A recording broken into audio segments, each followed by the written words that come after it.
حدیث مبارک کې راځي اخیری حدیث وام بس کوم وی میدان محشر بوي الله تبارک وتعالى به حساب کتاب شروع کوي نو چې کله الله حساب کتاب شروع کوي نو الله تبارک وتعالى به آدم علیه السلام ته فرمایي اے آدم راشه د میزان د تل سره ودرېګا او د خپل بچو حساب کتاب ته ګوره چې زه خو سره ګورې ظلم نکوم ته ودرېګا ودرېګا حدیث مبارک کې راځي وی آدم علیه السلام به ډېر لوړ قد په تمامو انسانانو کې به اوچت قد د چایي او په بدن به شنه جوړه پرته وي شنه جوړه او د میزان د تلې سره به ولاړي د خپلو بچو اعمالو ته به ګوري ناڅاپي به یې نظر شي چې فرشتو یو انسان په دیکو اغستی او جهنم ته لیږي فرشتو په دیکو اغستی د جهنم ته راکاږي آدم علیه السلام چې وګوري نو به پیژني چې دا امتی د محمد دی صلی الله علیه وسلم نو آدم علیه السلام به آواز وکړي یا محمد اے محمد زما بچی چرته یې نبی علیه السلام به جواب ورکړي لبیک یا ابا البشر اے د بندګانو پلاره حاضر یم د بندګانو پلاره آدم علیه السلام به ورته وفرمایي ستا امتي فرشتو جهنم ته روان کړی دی که څه کولی شي نو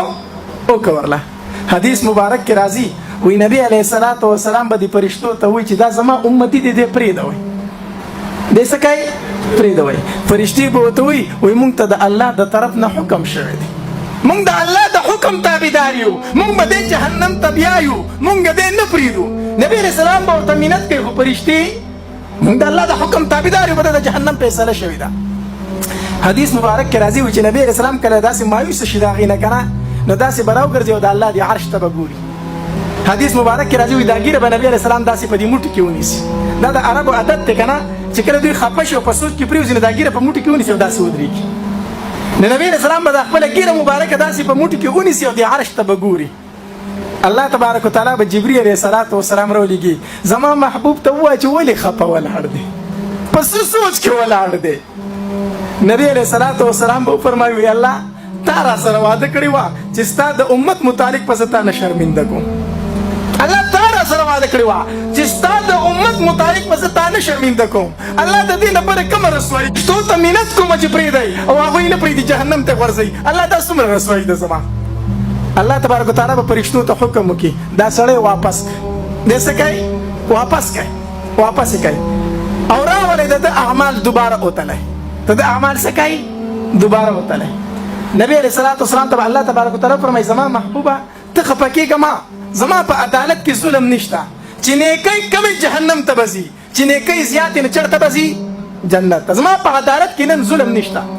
حدیث مبارک کې راځي نبی علیه السلام به په خپله تلې ته ودرېږي او د دې ګناهګار امتي اعمال به تللی کېږي نو چې کله اعمال وتللی شي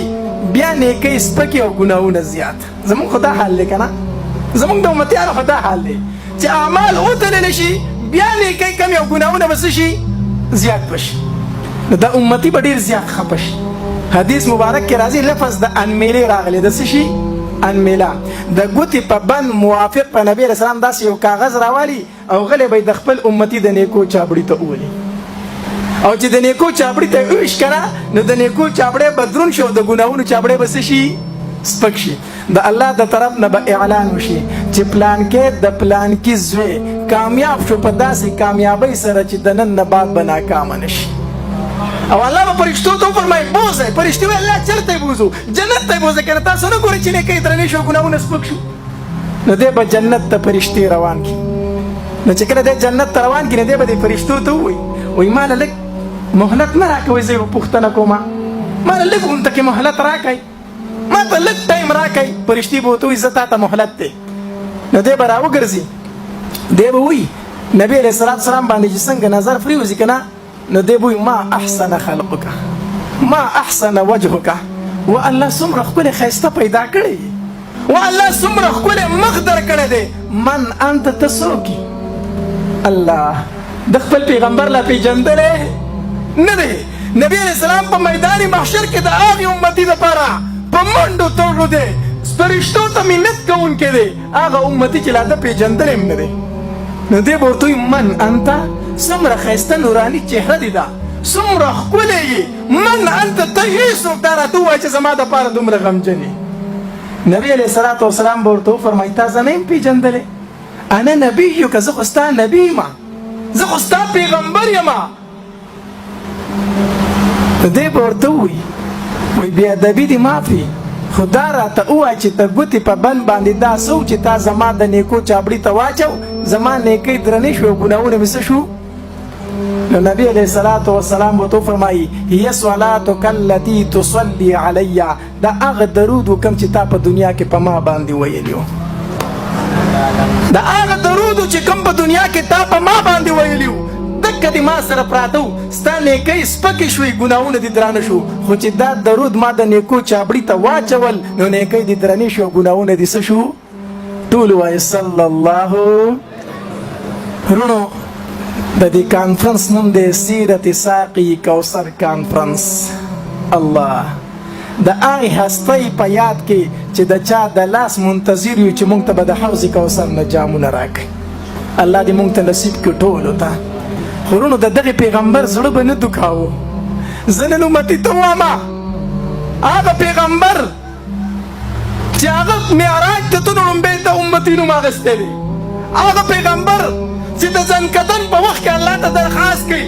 الله د ځنکدن سخته په ما که خو زما امتي ته یې مه پرېږده.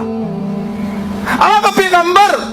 چې هغه وایي په جنت کې به تر هغې پورې قدم کېنږدم تر څو مې چې خپل امتیان د ځان نه مخکې جنت ته نه دي داخل کړي. زه نن دې امتي ته وایم هم د دغې پیغمبر دا سنت په مخ مبارک باندې پرېږده. دې ویره زه به پکې مشوره وکړم یا کله کله وایي ماله دې الله توفیق راکړي. زه دې امتي ته وایم وایم سود مه کوه زما پیغمبر پې خفه کېږي. زه دې امتي ته وایم چغلي مه کوه زما پیغمبر پې خفه کېږي. الله د ده په دې باندې سمې نه راځي، د ده په دې باندې سمې نه راځي. الله